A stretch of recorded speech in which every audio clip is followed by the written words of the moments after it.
foi efetivamente colocado lá. A presidenta não cometeu nenhum crime, a gente fala que foi um golpe legislativo da Câmara dos Deputados, mas foi no Congresso Nacional, mas foi um golpe porque não teve crime comprovado que justificasse a retirada da presidenta. Bom, mas nesse sentido, nós temos a terceirização, que foi um processo muito nefasto, que lamentavelmente passou. O presidente disse que ia abrandar com medidas provisórias, a gente sabe que não virá, até porque nós estamos vivendo um Estado neoliberal, onde o Estado quer ser cada vez menor, e nesse sentido a gente acredita que não vai haver medida provisória no sentido de abrandar a terceirização. Então, lamentavelmente, acho que externo aqui a minha contrariedade em relação à terceirização, e com certeza o que eu estou expondo aqui é o que está sentindo toda a classe trabalhadora do nosso país. Uma segunda matéria que está tramitando também, que é tão ruim quanto, é a reforma trabalhista.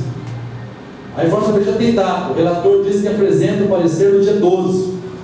Dia 19 vai à votação. O que diz a reforma trabalhista? Tem um artigo da reforma trabalhista que diz que o legislado vale menos que o negociado.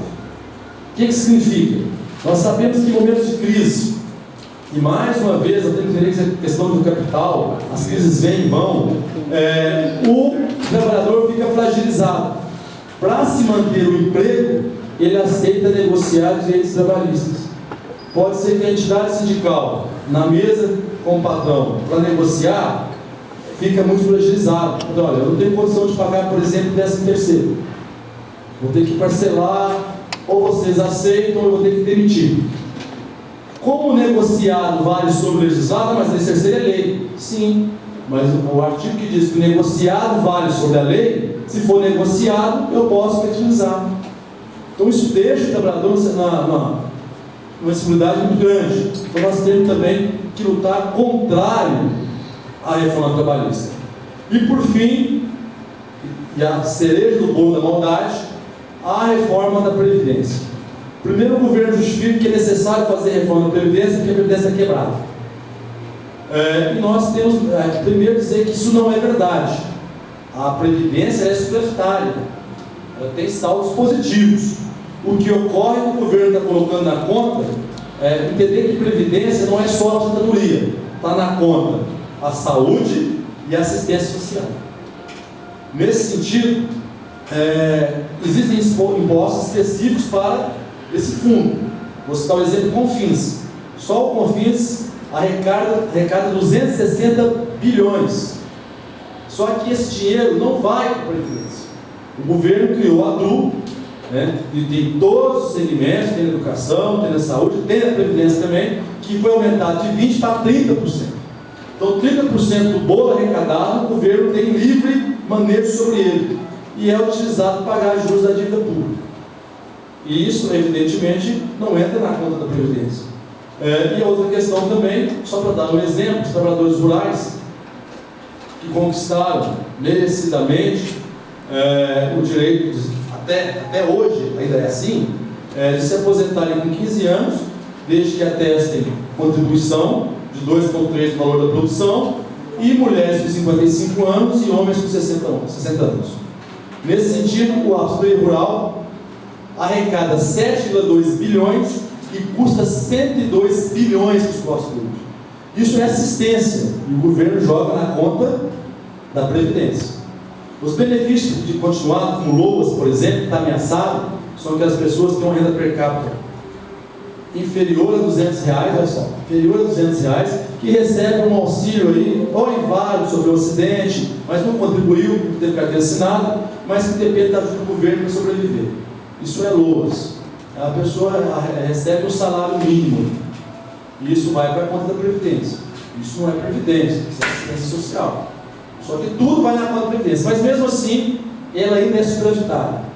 Uma outra vertente que diz que é necessário fazer a reforma da Previdência é que as pessoas estão vivendo mais. Isso é verdade. Graças a Deus, e a evolução da medicina, a questão da vacinação, o saneamento básico que tem avançado no nosso país, permitiu as pessoas viverem mais. Segundo o governo, em 2005, era 9 trabalhadores para cada aposentado. Em 2050, a expectativa é ficar 1,3 por 1. e que a Previdência não se sustenta. Isso também não é verdade. O que tem gerado déficit na Previdência, isso é fato, é que nos últimos anos, sobretudo nesse ano, nós batemos um recorde de desemprego formal. Nós temos mais de 13 milhões de desempregados. Se eu tenho mais de 13 milhões de desempregados, a Previdência está arrecadando menos. A informalidade tem aumentado. Isso, obviamente, implica em não arrecadação. Então, nós temos menos trabalhadores formais trabalhando para sustentar, evidentemente, a Previdência. Então, isso não é um problema de viver mais. Isso é um problema de aumentar os empregos formais. Como é que aumenta o emprego formal? Obviamente, reduzindo taxa de juros, aí tem todo o processo na macroeconomia. Então, todos os argumentos que o governo coloca na mesa para justificar fazer reforma são inverídicos. Primeiro, que existe realmente rombo na Previdência, porque as grandes empresas não pagam a Previdência. Se você pegar uma lista dos 100 maiores devedores da Previdência, tem vários times de futebol colocados aí, é bilhões. É bilhões. Então não justifica fazer aquela pessoa que ganha salário mínimo pagar por esse rombo. Na verdade, a reforma da Previdência nem é reforma. O que está se ocorrendo é a destruição da Previdência. A Previdência é o maior programa de distribuição de renda que tem no país. E eles estão acabando com esse programa. Então, vamos reformar, não é reforma, é acabar com a Previdência. É o fim da Previdência. Até porque, eu vou explicar durante a exposição aqui, que a reforma colocada no Congresso, se aprovada for, ela vai afugentar o contribuinte. É simples, só se fazer uma conta. Se eu contribuo com 11%, a contribuição patronal é 22%, 33%. O governo quer levar para 14%. Se eu fazer a conta na ponta do lápis, se nem se o professor não tem mais para isso, eu contribuí 49 anos com 14% do meu salário. Se eu colocar na poupança, é melhor que me aposentar depois. Eu vou aposentar com 65 anos, pagar 49 anos. Se eu contribuir mensalmente e guardar na poupança lá, ao final de 49 anos, eu vou ter muito mais recurso do que receber da Previdência. Então, efetivamente, isso aí atende ao interesse do capital, que é chamada vender Previdência privada. Que já está Bradesco vendendo, Itaú vendendo, porque na verdade quem financiou esse governo elegido quer receber a contrapartida. E aí é fazer Previdência privada. Que o Itaú quer, o Bradesco quer, bater na sua porta e oferecer uma Previdência privada. Só que ocorre como ocorreu no Chile. A Previdência privada quebrou. E o povo pagou e agora não tem como receber. Bom, mas quais são as principais propostas colocadas na reforma da Previdência? Primeiro, como é hoje a regra? Hoje, a pessoa, para se aposentar, ela tem que ter, mulher, 30 anos de contribuição, homem, 35 anos de contribuição. Não existe idade mínima. Se eu chegar aos 50 anos, com 30 anos, com 35 anos de contribuição, na regra atual eu posso me aposentar. Se eu for mulher, se eu chegar lá com 48 anos, com 30 anos de contribuição, na regra geral eu posso me aposentar. O governo, então, hoje, contribuição 30 anos mulher, 35 homens. Idade mínima não existe. Qual a proposta do governo? Extingue a aposentadoria por tempo de serviço. Eu não aposento mais por tempo de serviço. E estabelece idade mínima para homens e para mulheres. Eu só me aposento com 65 anos de idade, homem ou mulher. Então, além de ser excludente, a reforma é machista, porque nós sabemos que as mulheres têm jornada dupla, trabalham fora e chegam em casa, não vão descansar, tem muitos afazeres. Então nós sabemos que a mulher, a jornada é dupla, e ela também se iguala com o homem no que é de mais negativo, que é a questão dos seus direitos. Então, tanto no homem como mulher vai ter que ter no mínimo 65 anos para se aposentar. Bom, com relação ao tempo de contribuição, como é que funciona a regra? Primeiro, que hoje você se aposenta aos 60 anos de forma proporcional, desde que tenha contribuído por um período de 15 anos. 15 anos com 60 anos eu me aposento proporcional. A nova regra que o governo quer ir para cá estabelece que a pessoa tem que contribuir no mínimo por 25 anos para ter acesso ao benefício, de forma proporcional. 65 anos de idade, se tiver 64 eu não me aposento, eu tenho que ter 65 anos e no mínimo 25 anos de contribuição. Antes era 15 anos, aí elevou 10. Bom, e o que é pior, não é, isso não se discute muito, não é de forma integral. Eu me aposentei hoje, eu faço jus, eu tenho 65 anos, me aposentei, eu tenho direito a 51% do meu salário. E 1% a cada ano de contribuição. Então eu cheguei a 65 anos de idade, tenho 25 anos de serviço, eu vou me aposentar com 76% do valor do meu salário. Mas não é do meu último salário. Isso que é pior ainda. Vai pegar toda a sua média contributiva da sua vida toda.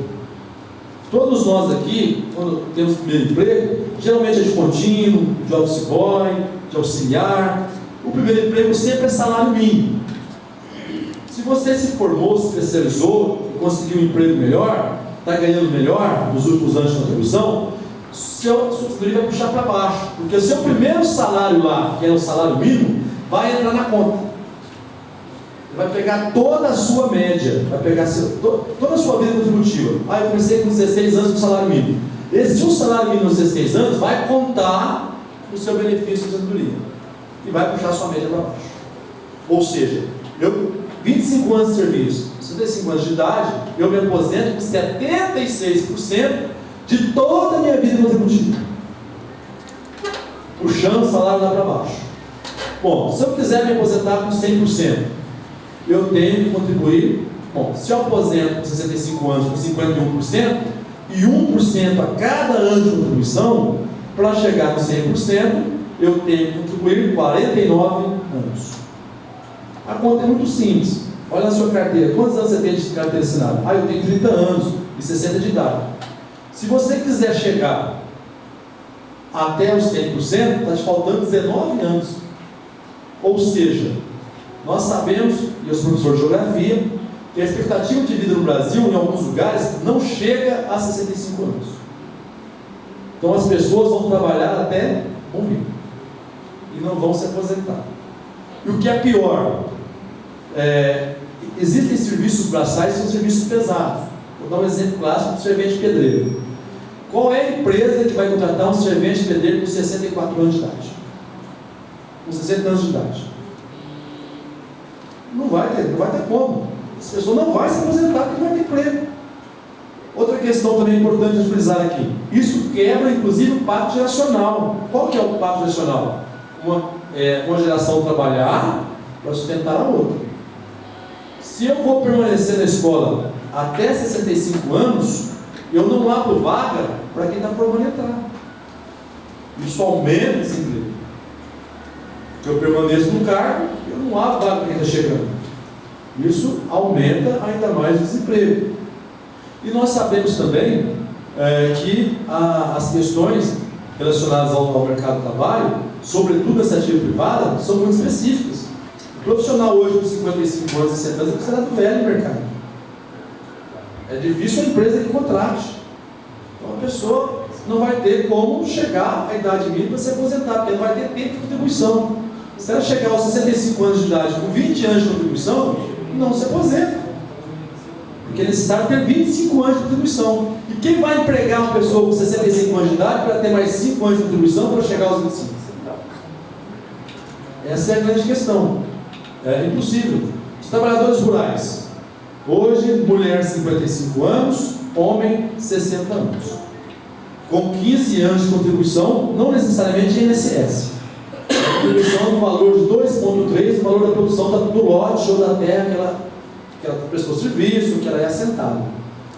Com a mudança de regra, ela terá que contribuir para o INSS. E tempo mínimo de 25 anos de contribuição e 65 anos de serviço. Agora imagine o lavrador, se ele tem condição de chegar a essa idade no sol quente da roça, cotidianamente, diariamente. Não chega. Essa pessoa não vai se aposentar. Outra questão fundamental também que nós estamos discutindo aqui. A questão do mercado de trabalho hoje, nós sabemos que o mercado de trabalho é cada vez mais seletivo. E o grande problema também, que as pessoas não estão se atendo, é que, para mim, trabalhar 49 anos hoje, eu vou tirar as pessoas da escola. O jovem a fazer 16 anos, qual que é a conta que vai fazer? peraí, se eu começar a trabalhar agora com 16 anos e der sorte de ir até os 65 sem ficar um dia desempregado, olha só, tem que começar com 16 anos e ir até 65 sem nem um dia desempregado, para nem conseguir me aposentar. Esse jovem tem que fazer opção: ou ele vai se qualificar, ou ele vai estudar, ou ele vai para o mercado de trabalho, porque senão ele não vai aposentar. Essa é a escolha que vai ter que fazer. Então a reforma ela é excludente. Estão dizendo, não, mas é porque a regra mundial hoje é fazer, os países como França, como Estados Unidos, como Inglaterra, já fizeram reforma. Fizeram de fato. Na França, a idade mínima é 62 anos. Mas sabe qual é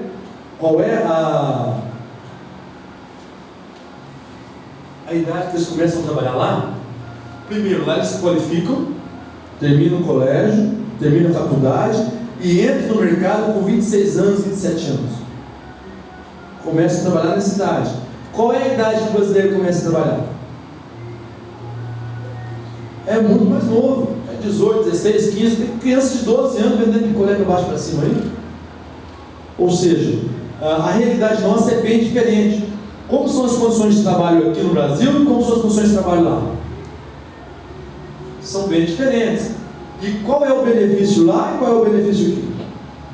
Então, se você compara, porque há de pior, né? Tipo assim, a idade lá é 62, mas não vê as condições de trabalho que tem lá e que tem aqui.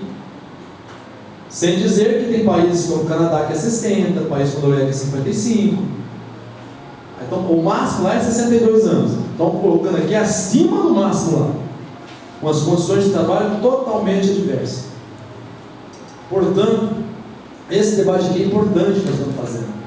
E a população precisa estar se mobilizando. Tanto é que o governo esperava aprovar a reforma da Previdência no primeiro semestre, já recuou. Disse que espera aprovar, inclusive o relator, que é um deputado da Bahia, me parece, do PPS, disse que a ideia era aprovar antes do coelho da Páscoa. Ele queria passar a Páscoa e a reforma aprovada. Já disse que agora, se der para ver o Papai Noel com ela aprovada, já está bom. Inclusive o governo já aceitou negociar alguns pontos.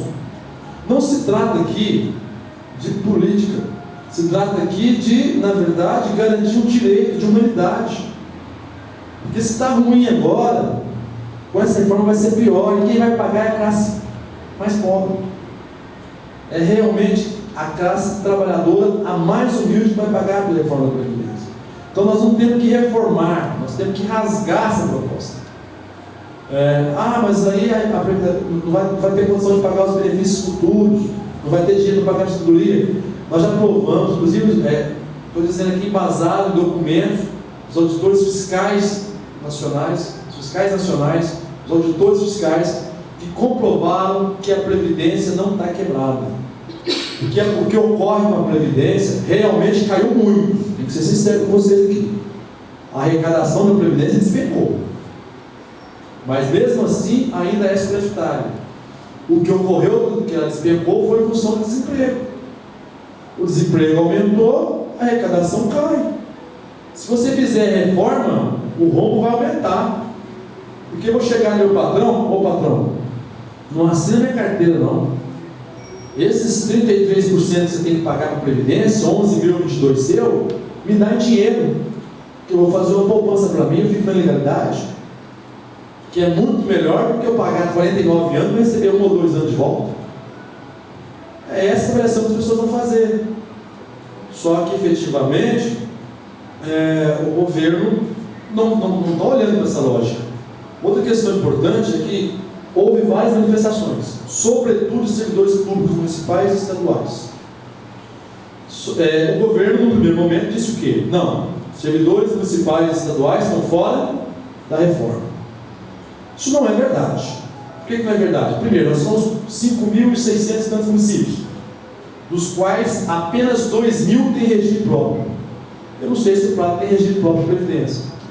É INSS aqui, né? Só apenas 2.000 tem regime próprio. A ampla maioria é INSS. Então está na reforma sim. E esses 2.000 que tem regime próprio, foi assegurado por pressão do Congresso Nacional, prefeitos e governadores, que o governo garantisse a inclusão dos municipais e estaduais também, porque eles não tinham força política, porque a Casa Legislativa, sobretudo a Câmara de Vereadores, é o poder mais próximo do cidadão. Ali o cidadão te vê na rua todos os dias, te cumprimenta todos os dias, te cobra todos os dias. Agora o governador, o presidente, você conseguir encontrar e cobrar é mais difícil. Mas o vereador é o poder que está mais próximo, é o mais legítimo que existe, porque ele está no meio do povo todos os dias, e é o que é mais cobrado. Então, os prefeitos não têm força política para aprovar a reforma nas câmaras, nem nas assembleias legislativas. Então, nesse dia, o que o governo fez? Olha, então eu vou dar 6 meses para vocês fazerem a reforma municipal e a reforma estadual. Caso vocês não façam, vale a regra nacional. O que vai ocorrer?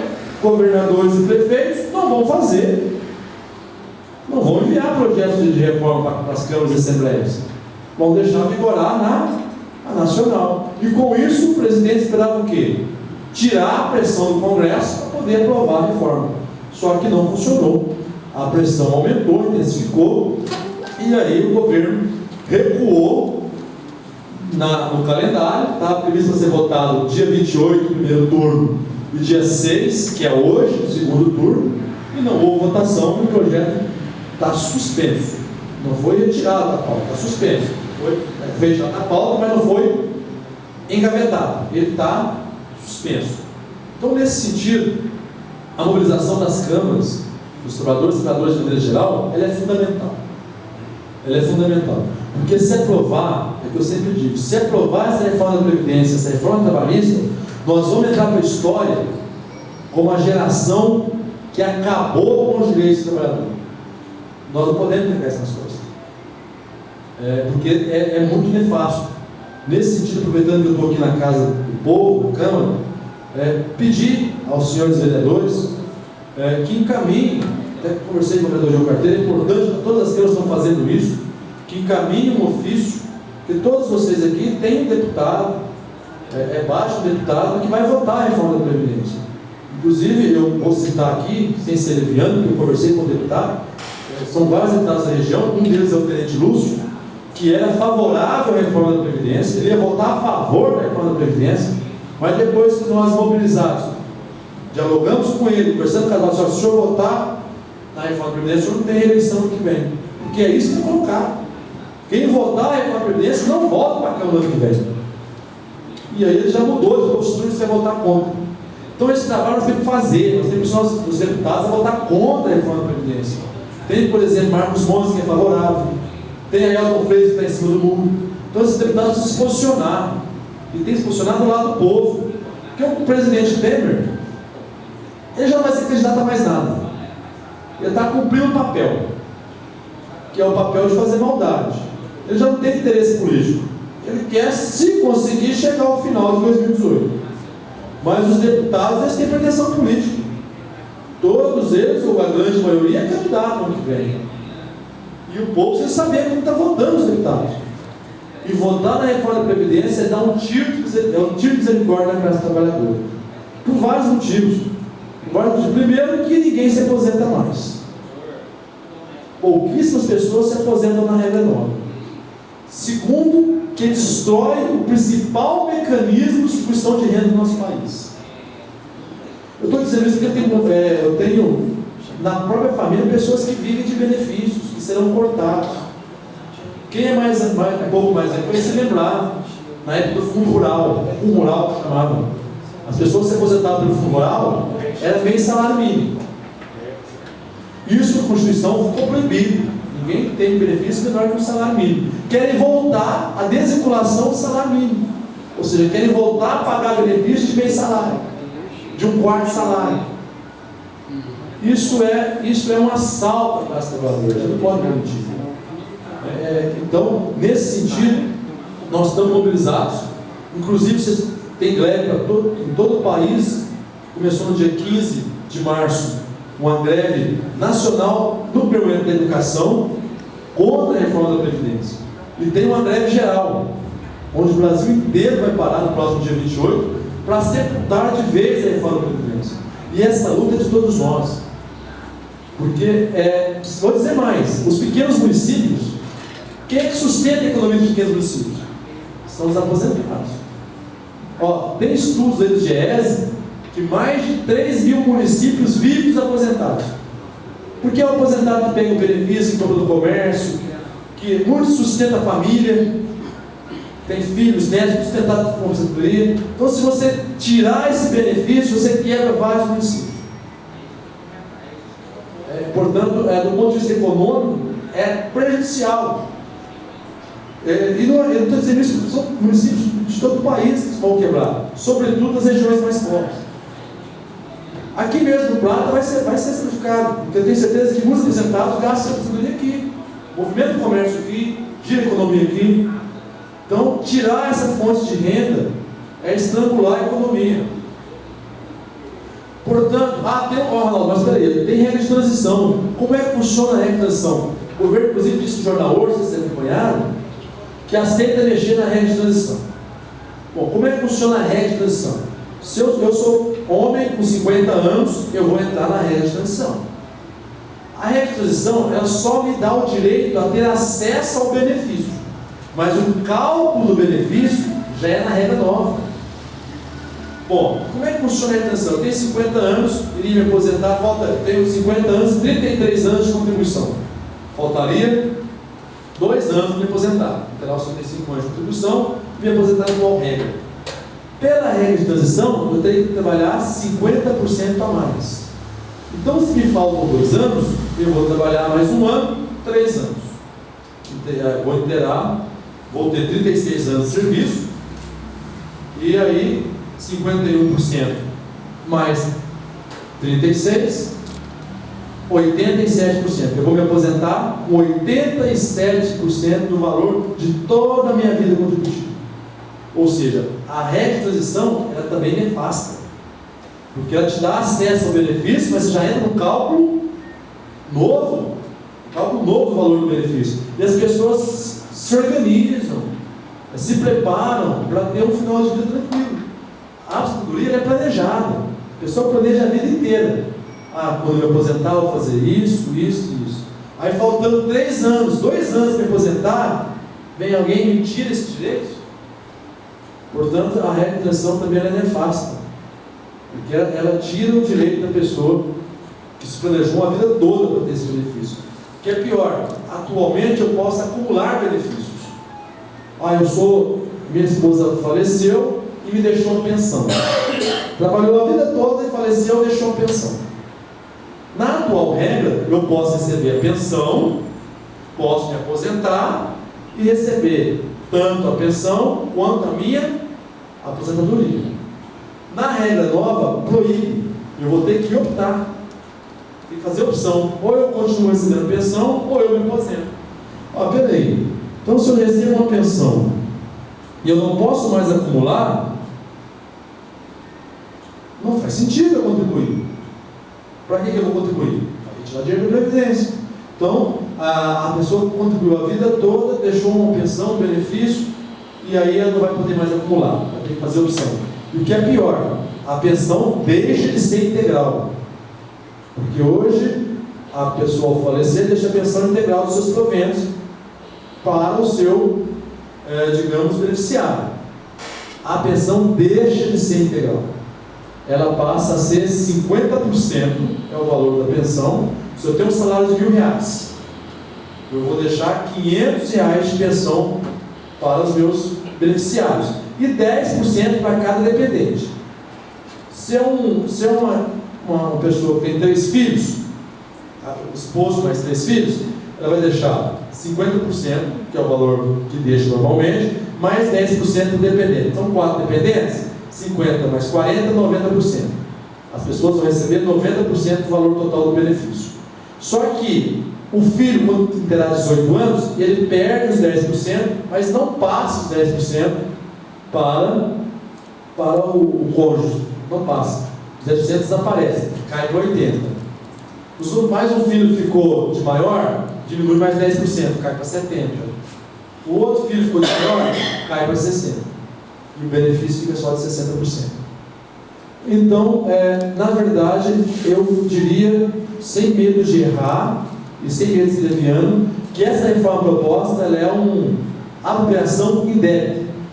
Então, vou falar um pouco do trabalhador. Nós não podemos deixar de aprovar essa reforma. Então, nesse sentido, nós estamos fazendo debate em diversas casas legislativas, inclusive aqui da região já fizemos em Uberlândia, fizemos em Monte Alegre, fizemos em Piracicaba, estamos percorrendo todas as casas legislativas, porque aqui é a casa do povo, para as casas legislativas se posicionarem contrária à reforma da Previdência e exigir dos deputados, sobretudo aqueles que têm votação na cidade. Deixa eu te perguntar, a gente vê muita notícia na internet e a gente não sabe o que é verdade e o que não é.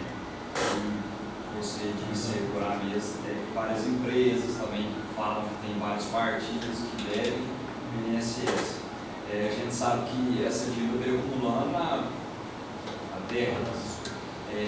Qual medida que o governo, ou qual punição que essas empresas, esses partidos podem ser, porque eles sim estão lesando o nosso país. E aí fica por isso mesmo, os caras devem, partido político deve, e vai ficar por isso mesmo. Qual que é a ação? Acho que se não for fazer a reforma da Previdência, a gente tem que cobrar quem deve. Com toda certeza, vereador. Primeiro, eu até disse no outro debate que nós estávamos fazendo, vou dar um exemplo: São Paulo Futebol Clube deve a Previdência. Tem um estádio, tem bens. O Estado pegar esses bens e leiloar e, enfim, receber a dívida. Só que, lamentavelmente, essas grandes empresas têm força política. E aí, por vários motivos, o poder público não cobra. É o que eu sempre digo da renúncia fiscal, que ocorre muito nos municípios, os senhores sabem disso. Vou dar um exemplo das empresas que operam call center, que pagam ISS 2% de ISS, que é imposto sobre o serviço. Elas ameaçam ir embora a todo momento e o município vai lá e cede, baixa para 1%, baixa para 0%, ou seja, lamentavelmente no nosso país, quem paga imposto é o pobre. Que as grandes empresas, em troca de serviços aí, eu gero um posto de trabalho, se eu for embora, eu desempregado. Eles têm poder de negociação, eles impõem a pauta deles sobre o governo. E o governo, lamentavelmente, fica na inércia. É igual taxar as grandes fortunas. Nós estamos vendo aí, está vindo a luz agora, grandes empresas que compram votações do Congresso para aprovar medidas que favorecem a elas. Medidas, na maioria das vezes, de renúncia fiscal. Então, o governo tem que ser mais firme.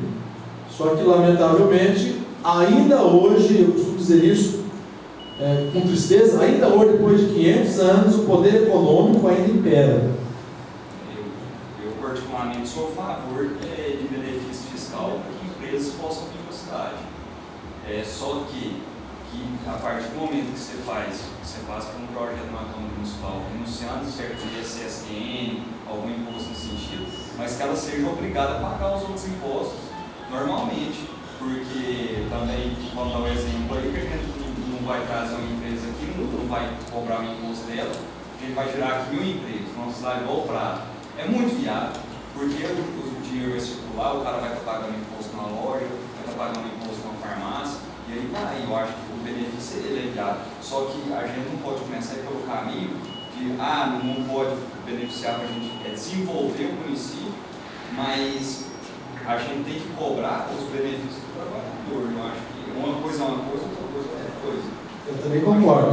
Só que a grande questão, os maiores devedores são o Banco do Brasil, deve bastante para a Previdência, Bradesco deve para a Previdência, deve bastante e lamentavelmente não paga. Agora o grande problema, nós precisamos fazer, aí é um debate bem amplo, precisamos fazer, primeiro, reforma tributária. Porque a guerra fiscal que existe entre estados e municípios favorece só o empresário. E, obviamente, a forma de taxação no consumo, não na produção, eu acho que está equivocado, porque eu vou lá, compro 1 quilo de arroz, estou pagando o mesmo imposto do cara que é milionário. Mesmo preço que eu pago no arroz, quem é milionário paga o mesmo preço. Os caras de fora de outro país estão comprando gasolina mais barata que o nosso brasileiro. Pois essa é a grande questão. Então, essa guerra fiscal precisa acabar. Para acabar, tem que ter reforma tributária. Precisa ter uma reforma política, não uma maquiagem política, precisa ter uma reforma política séria. Nós precisamos ter uma reforma da mídia, dos meios de comunicação, porque, lamentavelmente, o que nós estamos discutindo aqui, você não vai ver na Globo. Você não vai ver o William Bonner falando lá que a reforma previdência é ruim para o trabalhador. Você não vai ver. Sabe o que você vai ver lá, Ju? Vai ver lá igual a Maria Braga fez, as modelos aos 80 anos bonitas, mais você, olha só, 80 anos bonita a modelo aqui. Uma campanha aberta para aumentar a idade para se aposentar. Você vai ver lá, por exemplo, uma moça de 75 anos no avião. Olha só, você pode trabalhar até os 80 anos. Vai dizer para as pessoas, não, tá vendo? As pessoas podem trabalhar até os 80 anos. É isso que você vai ver na TV, lamentavelmente. Agora imagina você, eu por exemplo, você chegar num posto de saúde, nada contra. Eu acho que pessoas que têm capacidade de trabalhar. Chegar num posto de saúde, uma pessoa com 75 anos, 80 anos, pegar sua veia. Uma enfermeira. Ou então um servente pedreiro com 80 anos. Não tem. Na verdade, sobretudo os empregos que exigem mais força física, são os que vão ser penalizados. As pessoas ficaram fora do mercado, ficaram fora do processo. E é isso que nós não queremos. Então, nesse sentido, nós temos hoje unidade. A classe trabalhadora, que é ampla maioria, mas que lamentavelmente muitas das vezes se faz minoria nos espaços de poder, ela está acordando. E se nós deixarmos, são 3 medidas terríveis. Terceirização, que já passou, foi sancionado. Inclusive existe uma forma mais branda dela no Senado, que o governo diz que pode vir a acatar futuramente, caso veja os direitos dos trabalhadores ameaçados. Eu não acredito nisso. A reforma trabalhista e a reforma da Previdência vai ser a submissão do Brasil ao poder econômico. Vamos chegar nos estágios da China, não no crescimento, mas na exploração do trabalhador. Só que na China é diferente daqui. Na China as pessoas têm as suas propriedades, trabalham as propriedades no período da manhã e à tarde trabalham nas indústrias. Elas têm 2 rendas. Aqui não. Aqui nós teremos fome, porque o emprego não vai aparecer com a reforma. É uma falácia dizer que o governo quer dizer o seguinte: que a gente fazer nós voltarmos a ser colônias. Porque se eu desonero a folha de pagamento, se eu aumento a idade, se eu reduzo, eu faço o que? Eu faço que as empresas internacionais, as transnacionais, podem até vir para o país. Na loja do governo é isso. Eu vou trazer investimento internacional para vir aqui explorar o trabalhador de graça. Ou análogo à escravidão. Para ficar explorar um trabalhador precarizado, terceirizado, sem direito algum, para produzir produtos a custos em tese menores, para voltar o lucro todo para as matrizes que nos países desenvolvidos. Então eu penso assim, eu acho que está invertida a lógica. Se eu quero melhorar a economia, eu tenho que aumentar a somação de recursos, eu tenho que aumentar salário e não diminuir. Porque se o empregado começar a ganhar melhor, ele vai ter condição de consumir mais. Isso aquece a economia. Por que em 2004, 2007, nós tínhamos uma crise econômica tão grande quanto essa, e o Brasil não atolou na crise? Porque naquele período tinha 10 milhões, tinha 50 milhões de brasileiros que estavam fora do consumo. Com o aumento real do salário mínimo, acima da inflação, essas pessoas começaram a consumir. E isso aqueceu o mercado interno.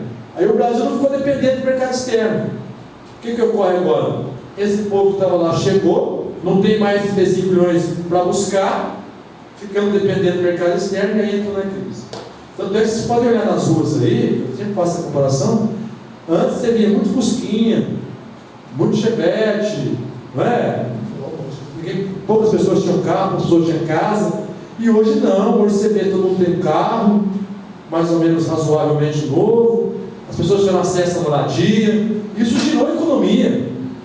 Então eu acho que para girar a economia você tem que reduzir juros e pôr dinheiro na economia, não congelar gastos. Sobretudo a PEC 241 contemplou, foi um crime. Aprovar a PEC 55, a PEC 241 do teto dos gastos públicos foi um crime. E a forma que o debate foi feito foi equivocada. O que o governo dizia? Precisa controlar os gastos. Pessoal, é claro que o cidadão comum, que não tem formação, está na sua casa vendo a TV, ele vai concordar. Não, o governo tem que gastar menos mesmo. Só que ele não disse de que forma que está sendo feito. A PEC 55 foi um crime cometeram contra o Brasil, congelou os gastos de saúde e educação. Segurança tem 2 áreas. A educação e a saúde a partir do próximo ano. Se o volume de recursos aportados hoje não são suficientes para o problema da saúde e da educação, imagina se você congelar esses gastos por 20 anos. Vocês sabem aqui que toda a educação, por exemplo, tem 25% dos impostos são carimbados. Tem que ir para a educação. E se chega uma empresa no Plata no próximo ano que vai gerar 1.000 empregos, a arrecadação do Plata vai aumentar significativamente. Só que os investimentos de educação não, porque você vai poder aumentar o quê? Os valores desse ano crescidos da inflação. Se vocês gastaram 500 mil em educação esse ano, ano que vem 500 mil mais a inflação. Mesmo se a economia da cidade crescer, porque é a PEC 55 que congelou o investimento em educação. Isso foi um crime. Isso é questão de governo, municipal não.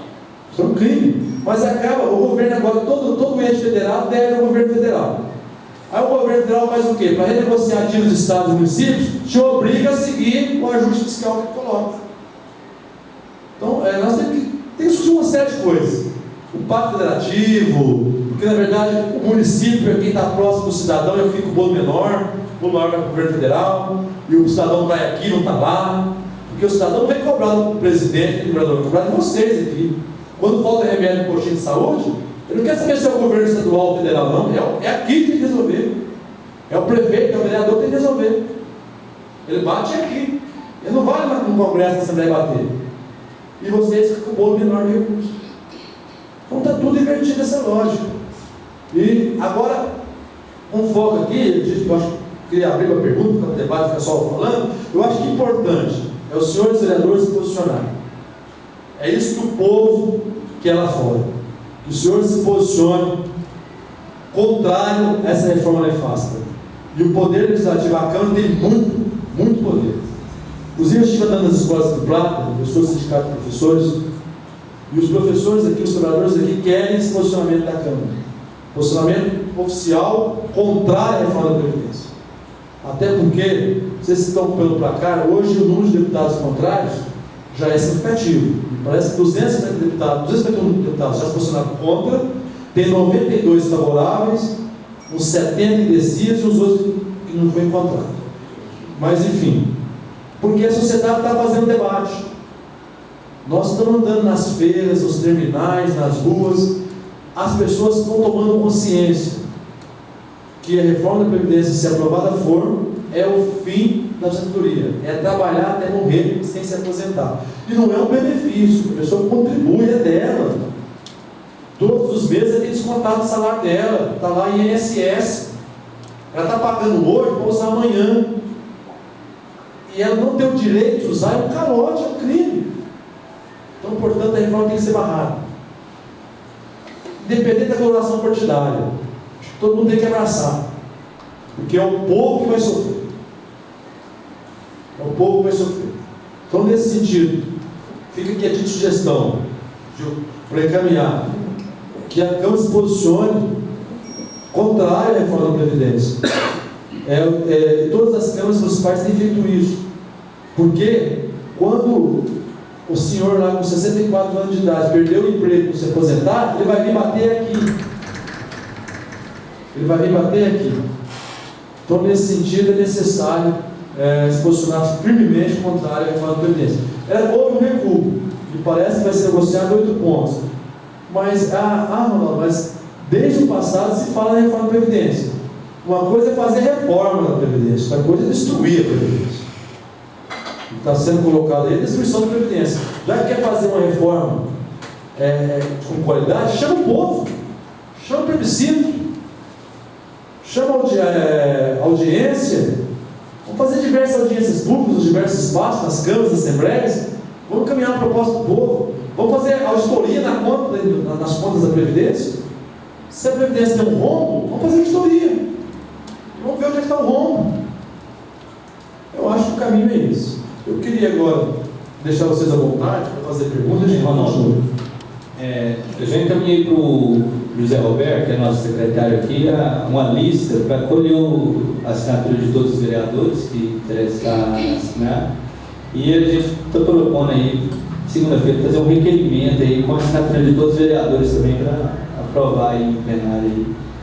E vale também ressaltar aí que tem uma CPI aí, né, batendo na porta aí da Previdência aí, que vai também vai contribuir muito para esse debate aí, vai vir em pauta essa questão que o vereador Chechel pôs aí, nas questões de quem realmente deve a Previdência, porque não pagou e tudo isso. Isso vai tudo ser falado nessa CPI. Eu estou acompanhando ela e eu acho que já está instalada, né? Já foi aprovado para Foi instalar. aprovado, até porque as assinaturas para ser instaurada, agora está no ritmo do Congresso. Né? Evidentemente tem forças lá que são contrárias, isso é natural de todo o parlamento, e que nós temos aqui a burocracia que está um pouco, já está aprovada a CPI, inclusive está na fase de escolher a comissão para poder dar prosseguimento. E nós vamos precisar, inclusive eu sou dirigente do Sindicato de Base Estadual, nós estamos aí em todos os cantos de Minas, somos o maior sindicato do Estado, segundo maior do país, nós estamos fazendo esse debate constantemente, estamos precisando a posição das pessoas. Inclusive foi aprovado, e eu gosto de ser bem transparente, foi aprovado na última Assembleia uma caça aos deputados que estão indecisos. Inclusive, a gente sabe que deputado odeia ver a fotinha dele no jornalzinho dizendo que votou contra o trabalhador. Então nós vamos fazer isso. Tem que votar contra, a favor da reforma da Previdência, está contra o trabalhador e ele vai ser denunciado a nível nacional em todos os locais de trabalho do Estado e do país. E eu tenho certeza que eu quero colocar no jornalzinho também um requerimento da Câmara aprovada contra a reforma da Previdência, porque a gente, na verdade, a gente sabe que ninguém faz nada sozinho, a gente precisa do parlamento, e a Câmara é um parlamento importante. Nós vamos precisar também da posição dos senhores vereadores, para o povo do Plata saiba o que está pensando o vereador que foi eleito por eles.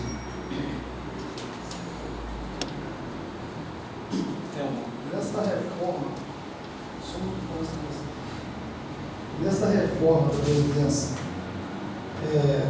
não da questão do aposentado de 60 anos, 65, mas você acha que com esta reforma tem algum impacto positivo de vida mesmo no país, alguma coisa que valeu a pena mesmo aposentando de 60 anos, mas vou ter uma educação de qualidade melhor, vou poder me alimentar melhor?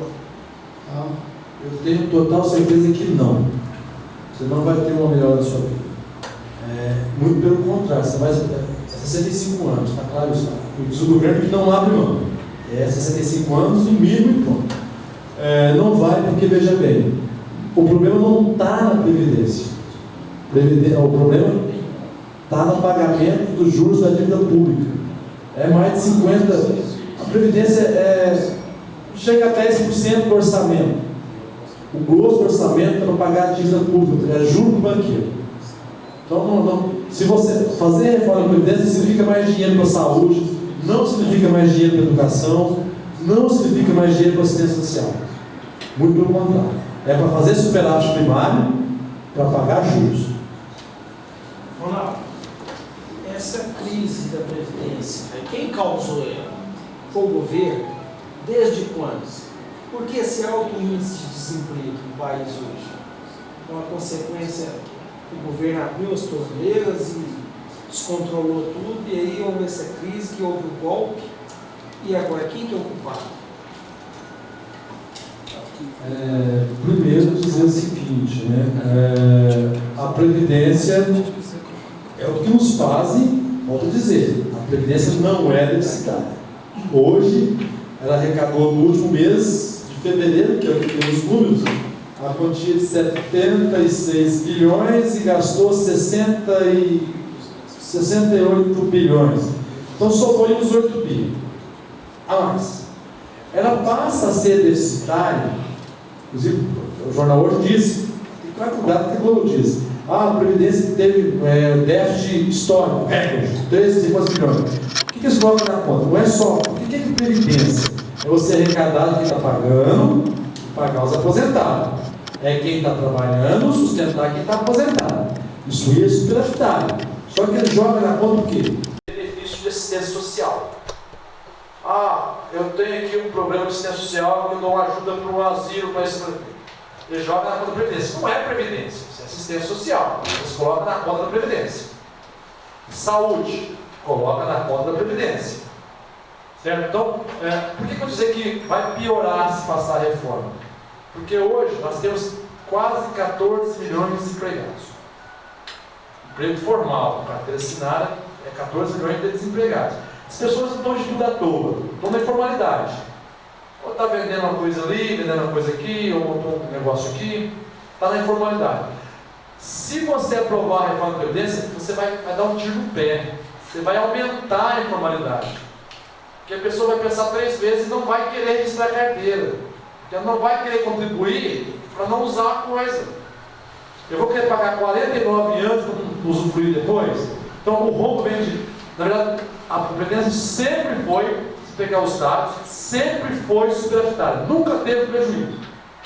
E outra coisa, o governo pega 30% que arrecada disso. É a DRU, que é a Distribuição de Receita da União. Ou seja, o governo pode manejar 30% do orçamento. Eu posso tirar 30% daqui, da educação, da saúde, para pagar outras coisas, para pagar juros da dívida pública, por exemplo. Então, de tudo que a Previdência arrecada, 30% o governo anda. Aí sim, e depois paga uma parte de assistência social, uma parte de saúde, aí realmente aí fica deficitário. Aí a conta não fecha. Mas não é porque arrecadou menos e gastou mais. É porque houve desvio. E os desvios não são ilegais, são constitucionais, porque ele aprovou lá. A DRU é um dispositivo que existe na legislação, mas é um dispositivo nefasto, mas existe. Então nós tínhamos que primeiro acabar com a DRU. Tira a DRU. Educação, saúde e previdência tem que ser gasto, todo arrecadado tem que ser gasto com eles. Eu não posso desviar para outras pastas, para outras finalidades. Certo? Então, primeiro deixar claro isso. Não existe esse discurso de deficitário. O governo apresenta o número na lógica dele. No número que ele apresenta, que mostra que é deficitário, está saúde, está assistência social, previdência e está a DRU lá. Aí ele dá 3 mordidas lá, aí o que sobra realmente é negativo. Mas se fosse tudo usado lá, não seria negativo. E o fato dessa quantidade de desempregado no país, a Previdência deixa de arrecadar. Deixou. Mas, do seu ponto de vista, o que causou esse desemprego? Porque até 2014 parecia tudo normal. Aí, 2015 entrou, bicho, pegou. Qual que é o seu ponto de vista? A minha avaliação vou dizer o seguinte. Primeiro, o governo tem as grandes empresas nacionais, ou as que mais geravam emprego, eram empresas estatais, certo?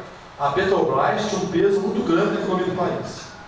O Odebrecht, todas as empresas tinham um peso muito grande. Então, o julgamento político que estão se fazendo levou as empresas a crises. A Petrobras segurava como o Correio, como o Banco do Brasil, como Caixa Econômica. Dá para você pensar Minha Casa Minha Vida sem a Caixa Econômica? Dá para pensar a produção rural sem o Banco do Brasil? Dá para pensar financiamento de projetos sociais sem a Petrobras? A Petrobras é responsável por 11 de cada 100 empregos no país. Olha só, 11 de cada 100 empregos no país, direto e diretamente da Petrobras, que tem uma cadeia enorme. Com o ataque com a CPI da Petrobras, que é mais julgamento político do que realmente econômico, a Petrobras entrou em colapso. Aí acabou com a cadeia produtiva gigante. Os estaleiros de navios do Rio de Janeiro, as fábricas de navios, estão gerando milhares de empregos. Com a crise da Petrobras, demitiu. Aí essa indústria naval demite, várias outras indústrias vão no mesmo. Por exemplo, a Volvo, fábrica de caminhões, só para dar um exemplo clássico. Ali produzir 5 mil unidades de caminhões de Petrobras. Com esse escândalo da Petrobras, ela cancelou o pedido. A Volvo demitiu quantos funcionários? E aí, quantos pneu, motor, autopeça, para-brisa, é uma cadeia gigantesca. Então, primeiro, o ataque às empresas estatais brasileiras, e tem um interesse por trás disso, na minha avaliação, o que por trás disso. Por que fez isso com a Petrobras? Para privatizá-la a preço de banana. O nosso pré-sal, isso é uma coisa importante para completar a sua pergunta. O nosso pré-sal aqui, os royalties do petróleo ficou definido foi votado na Câmara, que 75% era para a educação, 25% para a saúde. Para você ter uma noção, o pré-sal brasileiro, a quantidade de petróleo no subsolo brasileiro é maior que o que tem no Iraque. Nossa reserva de pré-sal é maior que a reserva do Iraque de petróleo. O que eles fizeram no Iraque para pegar o petróleo do Iraque? Disseram que Saddam Hussein está usando arma química, está para invadir o Iraque. O Brasil não dá para invadir, e nem precisa. Eu faço o quê? Eu mudo toda a economia do país, eu ataco, começou em Pasadena, né, aquela refinaria que fizeram nos Estados Unidos, depois eu destruo a Petrobras e pego o pré-sal para preço de banana. E a Petrobras não é que está quebrada, é a maior empresa brasileira, caiu bastante. Só ela respondeu 10% de desemprego. Aí vem a Odebrecht agora, tinha obra no mundo todo. A Odebrecht tinha obra no mundo todo. Não estou dizendo corrupção não, corrupção tem que ser investigada mesmo. Mas quebrou a empresa. A empresa não pega serviço mais. Era a empresa que gerava emprego. Aí você vem aqui agora, Caixa Econômica Federal. Quantas agências foram fechadas a Caixa? Diversas. Minha Casa Minha Vida parou. Parou Minha Casa Minha Vida. Gerava emprego. Então, quer dizer, é tudo uma conjuntura. É tudo um processo que vai desencadeando. Mas, na sua concepção, o problema foi da justiça ter punido, ter investigado, e não dos políticos corruptos. Não, o problema foi dos próprios dos políticos. Foi da política brasileira. Se tivesse feito reforma política, não tinha isso. Que a gente tem que às vezes Não estou dizendo aqui que quem foi que roubou tem que ser, não. Estou dizendo assim que o processo, que o movimento que levou as empresas foi ruim para o país. Você tem uma crise política e agora vem uma crise econômica. E a crise econômica aumentou com a crise política. Mas a gente não pode colocar a culpa na justiça, a gente tem que colocar a culpa nos políticos. Não, com certeza. Estou dizendo o seguinte.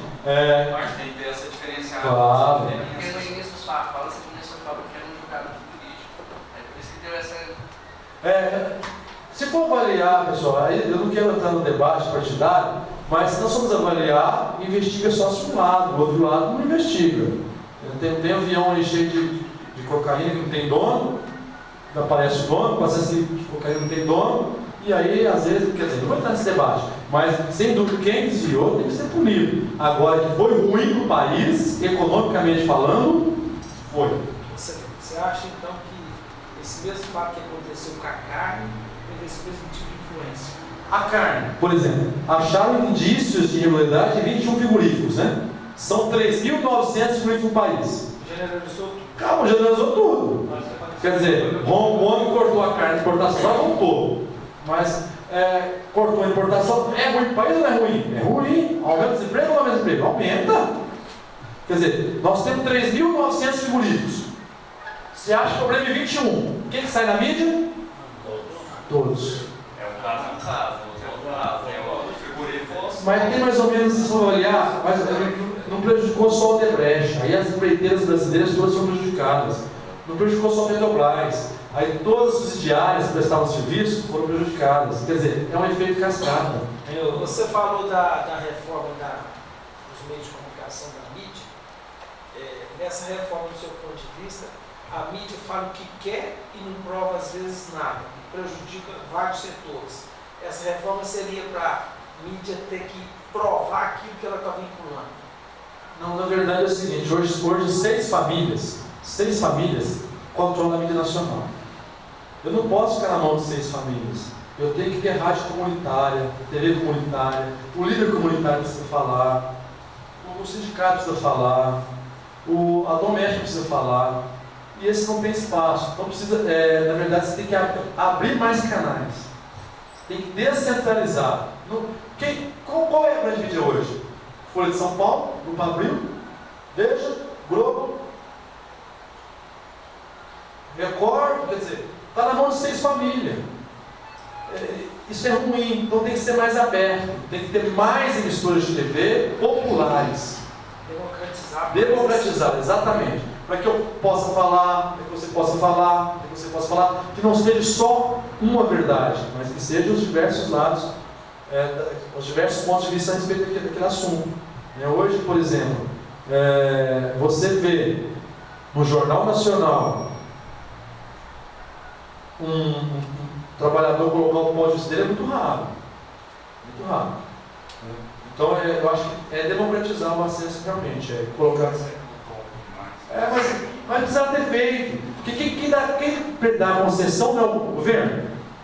Então, se o governo quisesse democratizar, é só dar concessão a mais pessoas. Aqui no terráqueo comunitário da cidade, Tem só poderia ter TV comunitária, para fazer geração de programas locais? Poderia, se tivesse concessão. O problema é o seguinte, tipo a NPR transmite programas populares do governo, mas você vai lá no Ibope dela, dá atrás, o pessoal não assiste.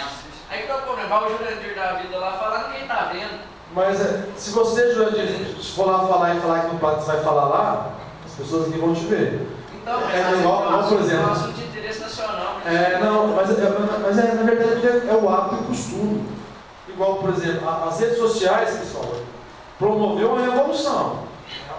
Uma revolução. Antes do WhatsApp, do Facebook, das mídias sociais, que aí o governo cerca, olha só, você começa, sobretudo a gente é sindicalista, né? Você coloca uma reunião amanhã e você começa a pôr no WhatsApp agora, no Facebook, e amanhã o povo fica sabendo. Mesmo que não vá, mas você fica sabendo. Hoje, pode-se dizer que a reforma da Previdência, todas as pessoas dos 4 cantos do país estão sabendo o que é. Se não fosse a rede social, não ficaria sabendo. Mas ainda é pouco. Porque, lamentavelmente, muita gente se informa no Jornal Nacional. Eu estou dizendo que é meu pai, que é uma pessoa simples do campo. Se o Leandro falar para ele que amanhã é domingo, ele está pensando que é domingo amanhã. Porque acha que é uma verdade absoluta. Ou seja, ela mais manipula do que conta a verdade. Vai lá no site da Receita Federal, vocês olham lá, já. Um dos maiores devedores da Previdência é a Globo. Não seria mais fácil pagar a dívida do que fazer a reforma? Então, quer dizer, são muitos interesses, né? E a mídia é o quarto poder. Vocês lembram do Fernando Collor de Mello, quando foi eleito presidente? Ele era o quê? O caçador de marajá, não é isso? Desconhecido, um partido pequeno, sem expressão nenhuma, e veio meteoricamente virou presidente, que era o garoto da Globo. Então, quer dizer, a mídia tem muito poder. Depois a Globo tirou ele. Exatamente. Quando não serve mais ao meu interesse, igual o presidente, o Michel Temer, ele está servindo ao interesse. Ele é um governo transitório que veio para fazer maldade. A partir do momento que ele não servir mais, ele vai ser descartado. Defesa da uma matéria, eles estavam levando que hoje são 12 aposentados para 100 contribuintes. Eles estão pensando não agora, mas sim no futuro. Daqui a 2060, que seria 75 aposentados para 100 contribuintes. Não é? A média, na verdade, que eu também vi, referente a 2013, que é o último cálculo que eles têm, é que atualmente eu tenho 9 servidores ativos, 9 trabalhadores ativos para sustentar um aposentado. E que a tendência é essa mesmo, de ficar um por um. Aí não se sustenta. Mas realmente eu concordo que há um aumento de expectativa de vida. As pessoas estão vivendo mais, então naturalmente elas ficam mais tempo aposentadas. Se eu aposento mais cedo, eu vou ter mais tempo de turismo. Mas se eu estendo o tempo de trabalho, eu não gero emprego porque está chegando. Ou seja, eu vou ter uma massa desempregada ainda maior. Porque, veja bem, nosso país está passando por uma transição demográfica. Está envelhecendo. Está virando, exatamente. Então, quer dizer, uma base mais estreita e um ápice mais largo. Obviamente, se eu estendo o tempo de trabalho, eu não gero emprego. Então eu vou ter uma massa de jovens ainda mais empregados. Então, quer dizer, eu não vou conseguir equilibrar. O que eu tenho que fazer para que a previdência seja de fato sustentável é arrecadar mais. Como é que eu arrecado mais? Combatendo o emprego informal e combatendo os desvios que há. Porque existe a parte patronal, Inclusive, eu contribuo com 11% hoje e o patrão com 22%. Só que o patrão muitas vezes não está passando a parte patronal dele. Então é isso que está gerando déficit lá. Então, se eu conseguir combater esses desvios, eu consigo efetivamente ter uma previdência saudável, preparada para isso. Tem que ter reforma, mas não essa reforma. Tem que ter uma outra reforma que combata, sobretudo, a sonegação, que é grande. Não está combatendo a causa, está combatendo o efeito. Tem que combater a causa. Qual que é a causa do déficit? É o problema de não cobrar o que deve. Por exemplo, a prefeitura de Uberlândia mesmo parece que ficou lá. Prefeitura, e tem muitas prefeituras na lista. Muitas prefeituras na lista. Guarulhos, Campinas, aí você vai. Exatamente. Quer dizer, descontou do funcionário e não repassou. Nós tínhamos um problema sério. As pessoas estão tinha um problema sério no Minas Gerais, vocês lembram da Lei 100 dos professores aí, vocês devem se lembrar. Que lá é um clássico disso. O governo descontou muitos anos e não repassou. E aí o cara ia aposentar, você não contribuiu, que não tem dinheiro seu que não. E foi descontado o salário dele. Isso não está em propriedade administrativa? Deveria, mas não deu. Virou pizza? Virou pizza. Virou pizza. Não, gente. Todo... Como que é? Está no Código Penal, a pessoa deveria ser É apropriação indébita. Apropriação indébita. Mas lamentavelmente não deu. Aqui em Minas Gerais teve isso, 2007. Dia 7 de novembro de 2007 criou-se a lei complementar número 100. Foi chamado de efetivado. Foi o AES que fez. Nem processo tem. Mas envolve denúncias, essas coisas, tudo e não vira. Vou dizer mais, o FUPENG, estou dizendo isso de propriedade, o FUPENG, que é o Fundo de Previdência do Estado de Minas Gerais, ele tinha 4,6 bilhões. O governo, para saldar a dívida dele, estava devendo, estava sem pagar, foi lá e captou os 4,6 bilhões. Extinguiu o fundo. Dinheiro que não era dele, dinheiro que era do servidor que cobrava. Igual, pessoal, isso existe. E lamentavelmente, você sabe que o Executivo manda, a Câmara aprova, a Assembleia aprova, vira lei. É imoral, mas do ponto de vista legislativo não é ilegal. Catou o FUPENG, entrando no externo, mas perdendo. Isso é comum. O depósito judiciário que os governos pegam para pagar a conta. É igual, isso é comum. Agora, a questão da Lei 100 foi, inclusive, caímos no STF, até hoje nós não conseguimos enterrar o esqueleto, né, Ju? Até hoje o esqueleto está aí assombrando. Tem pessoas que trabalharam 30 anos no Estado, caiu a lei, teve gente que suicidou, a lei caiu no Supremo Tribunal Federal, a pessoa foi jogada na rua, e agora, mas emprego aonde? Você não enterra o esqueleto. Está lá, o esqueleto da Lei 100 está aí até hoje. Tem muito, que no prato tem vários. O programa do Brasil, eu vou falar muito, é honrado para eles. Vários passou em concursos, não assumiu porque tinha cargo através da Lei 100, desistiu do concurso e se ferrou no final. Está desempregado hoje e desistiu, abriu mão do concurso. E o pior de tudo isso é que as pessoas receberam uma carta nas suas residências, assinada pelo governador, dizendo: não precisa fazer o concurso, a lei não cai, eu te asseguro. Aí eu sou um simples serviçal, um cantineiro de escola, recebo uma carta do governador, eu não vou acreditar? E depois caiu, foi o dono do STF, foi cruel, tal.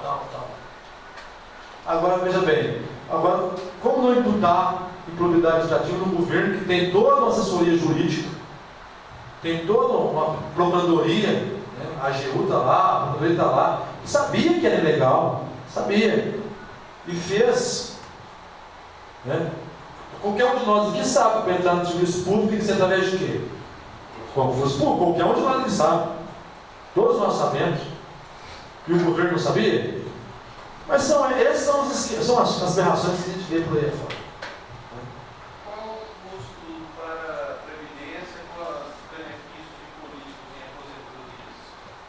Pessoal, é uma coisa importante, porque a gente bate muito, mas a gente tem que falar o que é real. Não existe aquela discussão que as pessoas estão fazendo aí, que a pessoa aposenta com 2 mandatos. Né? Vocês estão aqui na Casa Legislativa, vocês sabem que isso não existe. Não quer que ficar aqui 2 mandatos, não aposenta não. Né? No passado, anterior à Constituição, o cara tinha 2 mandatos, aposentava. Hoje não. Na verdade, deixar claro, uma boa pergunta. Primeiro, os deputados, senadores, quem tem cargo político dessa legislatura não vai entrar na reforma, só a partir da próxima legislatura. Só que deputado e senador não está preocupado se vai aposentar. Ele não usa previdência pública, ele não usa saúde pública, ele não usa segurança pública, ele contrata segurança, ele tem convênio médico particular, o salário dele é suficiente para ficar o resto dele aposentado, então eles não estão preocupados com isso. Muito pelo contrário, eles não querem nem aposentar, quer permanecer lá.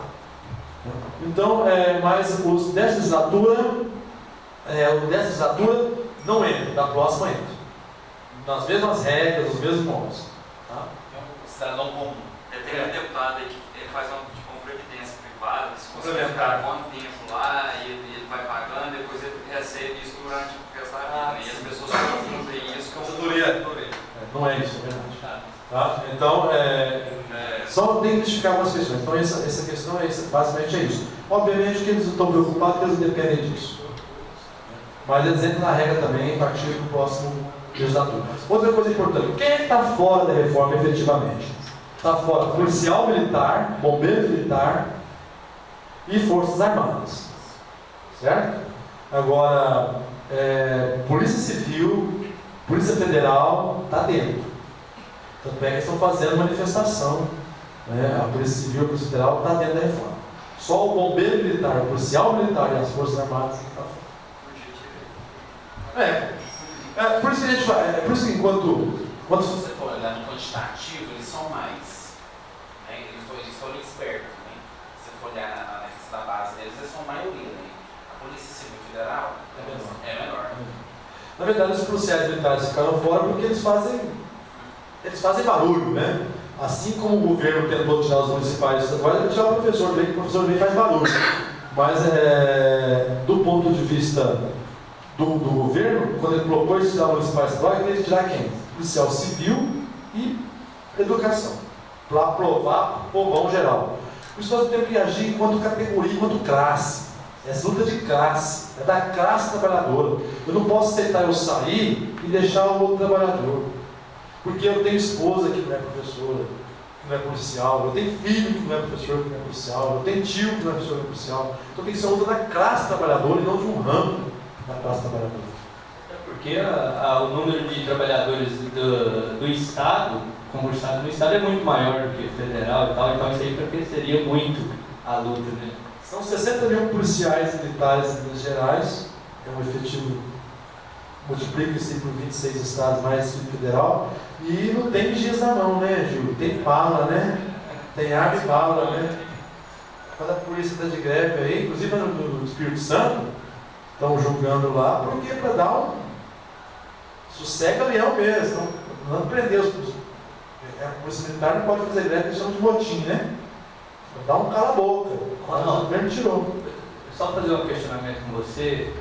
No começo da sua fala, no meio você falou algo a respeito das visitas que vocês estão fazendo aí nas câmaras e da importância de visitar as câmaras, mas eu acho que você falou meio rápido. Eu gostaria que você salientasse a respeito da motivação que está levando vocês a visitar as câmaras, e você falou muito bem aí, e a gente está tentando colocar isso aqui, principalmente aqui na nossa cidade, colocar para todos os cidadãos que o legítimo representante do povo e aquele que está mais próximo é o vereador, e isso está na Constituição, isso está na lei orgânica, isso está em regimento interno. Então, isso é muito importante que a sua pessoa, com a autoridade que tem, falar isso aí para ficar muito bem claro para nossos cidadãos aqui. Pessoal, o mandatário que eu realmente respeito é o vereador. Porque o vereador efetivamente é o povo, é o que está próximo do povo. Isso aí eu não tenho dúvida. Eu respeito muito o vereador porque eu reconheço a autoridade do vereador. Porque eu sei que para chegar aqui não é fácil. Na verdade, o vereador é o porta-voz do cidadão que está lá fora. Então o vereador tem um papel fundamental. Esses debates aqui, que vocês estão promovendo, são fundamentais. Nós sempre, com problemas da cidade, procuramos o Poder Legislativo e a Câmara Municipal, por quê? Porque aqui é a caixa de ressonância do desejo popular do povo. Então, nesse sentido, vocês têm um papel fundamental. É crucial vocês se posicionarem de forma firme. Inclusive, estava me colocando aqui, enquanto mediador desse processo, procurar, porque às vezes o povo não está aqui nesse momento, porque não tem nem consciência daquilo que está acontecendo e da importância que é. Então vocês são aqueles que vão, os intermediários, digamos assim, o interlocutor que vai levar os anseios do povo para as instâncias superiores. Por isso que eu volto a dizer que cada um de vocês aqui tem um parlamentar, um deputado, de que vocês são base, que vocês representam aqui nessa casa. Então é fundamental que vocês levarem para esses parlamentares o desejo e o anseio do povo. Estou dizendo isso, volto a dizer aqui, nós fizemos em Monte Alegre, foi na segunda-feira, e lá tinha um vereador que era base do deputado Tenente Lúcio.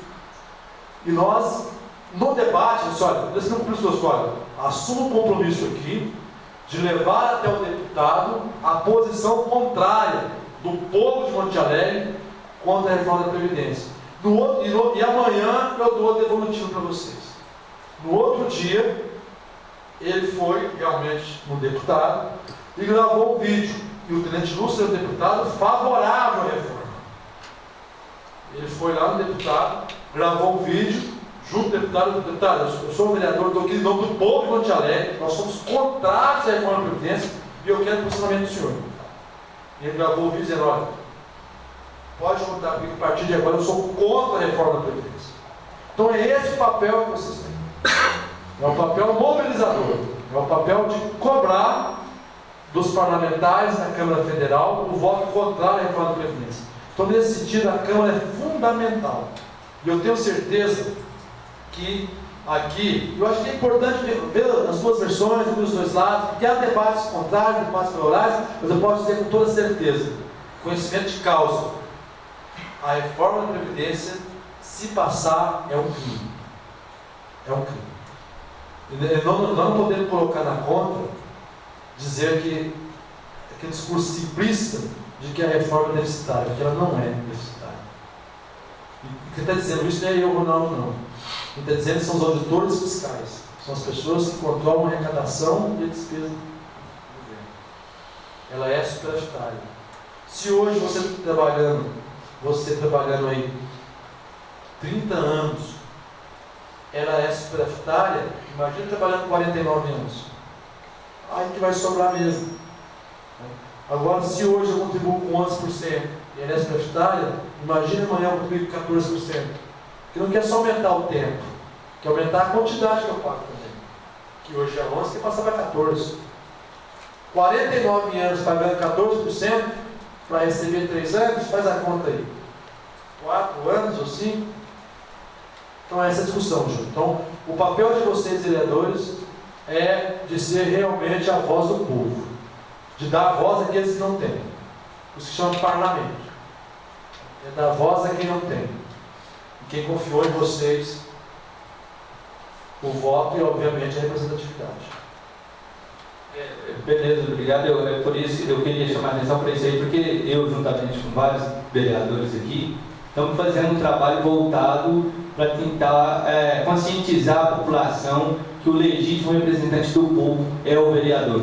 Eu acho que isso já era cultural na nossa cidade, vinham maquiando isso aí, não sei qual que eles achavam que era a atuação real do vereador, mas agora nós estamos fazendo um trabalho voltado para isso. E é muito bom quando outra pessoa que vem de fora, com o conhecimento que você tem, passar isso para o povo, é muito bom. Tá? Primeiro desejo que, aproveitando a oportunidade, mais uma vez, dizer que as pessoas confundem muito o papel do vereador. Às vezes confundem vocês com o executivo, né? Às vezes pensam que vocês fazem escola, que vocês fazem creche, que vocês compram isso, compram aquilo, dá emprego. Tem gente que tem um papel dentro do básico. Mas isso é culpa do processo mesmo, que ao longo dos anos a gente foi mantendo um clientelismo às vezes de manter ali a má política, né? De dar uma cesta básica aqui, uma cesta básica ali. Estou dizendo que às vezes tem que socorrer quem está passando dificuldade, não. Mas não pode virar, não pode ser clientelismo. Né? Às vezes dá uma cesta aqui, essa ali, aí você acostuma o eleitor a te ver como uma pessoa que está ali para ajudar nas suas necessidades pessoais e não coletivas. Aí vocês perdem o poder que é de legislar, que é de fazer leis, sobretudo proteger quem é mais fraco. Né? Então, isso é falta, é cultura que está mudando, as mudanças são lentas, nós já estamos avançando, então eu penso que o cidadão está se conscientizando, não está mais vendendo voto a troco de 1 litro de vinho, 1 quilo de linguiça, a gente vê isso em todos os lugares. Então, assim, as pessoas estão mudando. E quem ganha é a população, quem ganha o poder legislativo, que cada vez é mais equitativo. Então, nesse sentido, eu acho que está de parabéns pelo trabalho de estar levando até a população, conscientizando o povo da real importância do vereador. Até porque também, eu volto a dizer aqui para encerrar realmente com vocês, o vereador é o despachante do povo. O rapaz, volto a dizer sempre, quando te faltou um remédio no posto de saúde, ele não vai lá, quem manda é o governo estadual, é a FUNASA, a Fundação Nacional de Saúde. Não, mas está faltando, é o vereador que é cobrado. Quantas vezes vocês meia-noite, uma hora da manhã em casa, batem, fulano, está faltando isso aqui lá. É isso, porque vocês só podem estar mais próximos. Então, nesse nível, vocês precisam ser valorizados e respeitados enquanto poder legislativo importante que é a Câmara de Vereadores. Então, eu sempre quando eu chego na cidade, a primeira coisa que eu faço é procurar a Câmara, porque eu reconheço que a Câmara é o espaço popular, é o espaço do povo, e é vocês, efetivamente, que têm a missão aí de dar voz a quem não tem.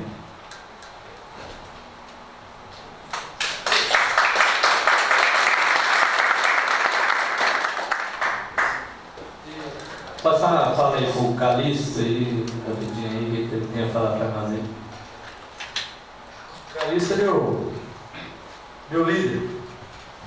Na verdade, só cumprimentar aqui o Poder Legislativo de Prata por essa iniciativa tão nobre. Nós temos, eu que trabalho com o professor Neivaldo, e eu vejo as suas indagações, Gil. Eu gostaria de dizer a importância do vereador, não somente nessa conscientização das pessoas entenderem que é um grande líder político, mas efetivamente, isso o professor Neivaldo diz muito para nós, por isso que eu viajo por muitas e muitas cidades, e eu também procuro sempre a Câmara de Vereador, porque nada que é feito na cidade o prefeito faz sem passar pela Câmara. O vereador tem que votar. Chega uma obra, vamos dizer, o Gil vai lá no deputado, pede uma verba. Não adianta só você fazer isso. Não adianta só o prefeito fazer. Se não passar pelo crivo da Câmara, não tem como essa verba chegar e virar uma obra no benefício do povo. Então, eu sempre achei extremamente legítimo o Poder Legislativo, e eu quero cumprimentar vocês aqui, de ter dado esse pontapé numa pauta tão atual, tão importante, que nós estamos debatendo. Nós somos contrários à reforma da Previdência. Estou dizendo aqui, sempre falo em nome do professor Neivaldo. O professor Neivaldo não é só contrário à reforma da Previdência, ele está trabalhando contra essa reforma. Como que ele está trabalhando? Ele não vai ter direito a voto, porque além de ter sido deputado estadual, ele é secretário de Estado. O professor Neivaldo tem que trabalhar nas bases dos nossos deputados federais. Ele tem ido a Brasília, tem dialogado com os deputados aqui de Minas, no convencimento para que esses deputados não votem a favor da reforma. Porque votar a favor dessa reforma, desse pacote de maldades que esse cidadão, presidente Temer, tem colocado para o povo brasileiro, isso é um sacrifício muito grande. É você banir definitivamente as conquistas que foram conquistadas a duras penas.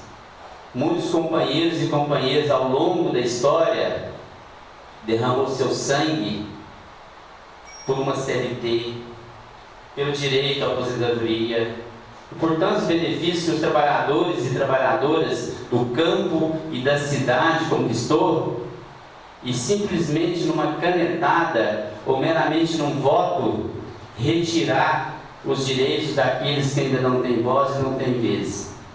Tem quando ungiu o carteiro, quando os vereadores vão para cima e brigam em favor do trabalhador, quando o deputado briga, aí sim. Mas eu acho isso, eu, por exemplo, meu caso, já estou com 30 anos de contribuição, eu tenho 50 anos. Então eu sonhei, como diz o companheiro Ronaldo, me preparei para aposentar, eu não sei nem como vai ficar minha vida agora. Isso é o meu caso.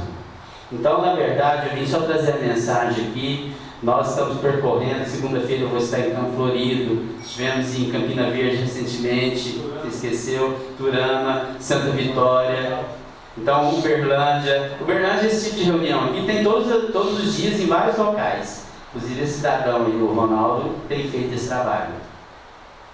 Então, na verdade, é cumprimentar vocês. Infelizmente, a população ainda não percebe a importância do debate, a importância de estar ciente de que você está sendo assaltada por um presidente ilegítimo, presidente que não tem voto. Então, infelizmente, o povo brasileiro, se nós não abrirmos os olhos, amanhã pode ser tarde, tá? Então, eu deixo aqui o abraço do professor Evaldo, que ele está amanhã ele chega do aeroporto, já vai para Araguari, tem uma correria danada em Araguari, Tupaciguara, Turutaba, tá? Então, sempre fazendo esse debate, inclusive vai estar com o Rogério Correia, né? Deputado também que está nessa luta aí. E eu agradeço muito vocês, tá? Obrigadão. Quer falar alguma coisa? Fala aí, gestor. Então, gente, agradecer aí a presença de todos e vamos bater uma foto oficial aqui, se todos puderem, a gente bater uma foto oficial aqui. Vou tirar o uniforme do governo.